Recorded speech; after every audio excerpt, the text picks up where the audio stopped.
Hello guys, আসসালামু আলাইকুম।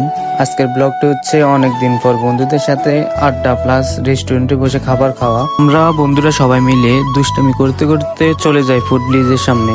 এরপর বন্ধুরা সবাই মিলে ভিতরে প্রবেশ করলাম। ভিতরে প্রবেশ করার পরে পুরাটা একটু হেঁটে নিলাম। পুরাটা হাঁটার পরে দেখলাম যে একটা টেবিলও খালি নেই। টেবিল খালি তো দূরের কথা, আমরা যে হাঁটবো ওই হাঁটার জায়গাটা পর্যন্ত খুবই কম। ওই দিন এত পরিমাণে মানুষ হয়েছে যা বলার বাইরে। জায়গা না পেয়ে আমরা কিছুক্ষণ হেঁটে নিলাম।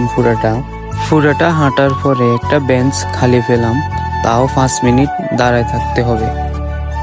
এভাবে আমরা 5 মিনিট দাঁড়িয়েছিলাম, দাঁড়িয়ে দাঁড়িয়ে শতানি করতেছিলাম। এরপরে দেখি যে আমাদের আরো 2জন অতিথি এসলো, তারা এসে আমাদের সাথে অংশগ্রহণ করলো। এভাবে প্রায় আমরা 5 মিনিটের উপরে দাঁড়িয়েছিলাম, কিন্তু যে টেবিলটা খালি হওয়ার কথা ছিল ওই টেবিলে তারা এখনো খাবারে খেতে আসে।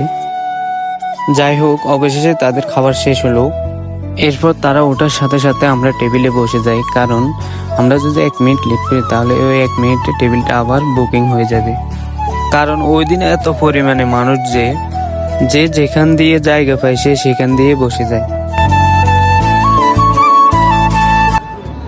হালকা বিনোদন পারবো না, তোমরা জানো না এসে মানে বিনোদন জীবনটা পেতাম না।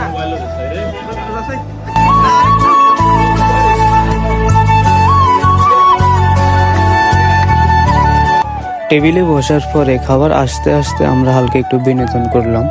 এরপরে দেখি যে আমাদের খাবার এসে গেছে। এরপরে খাবারটা শেষ করে নিলাম।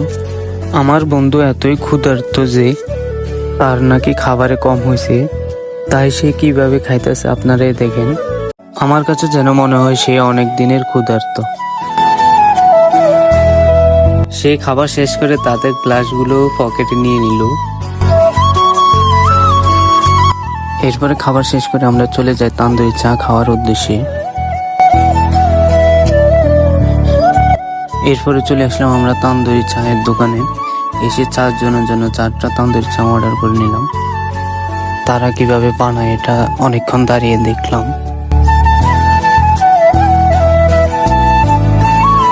এরপরে কিছুক্ষণ পরে চা আমাদের টেবিলে হাজির। এরপর আমরা চাটা খেয়ে নিলাম।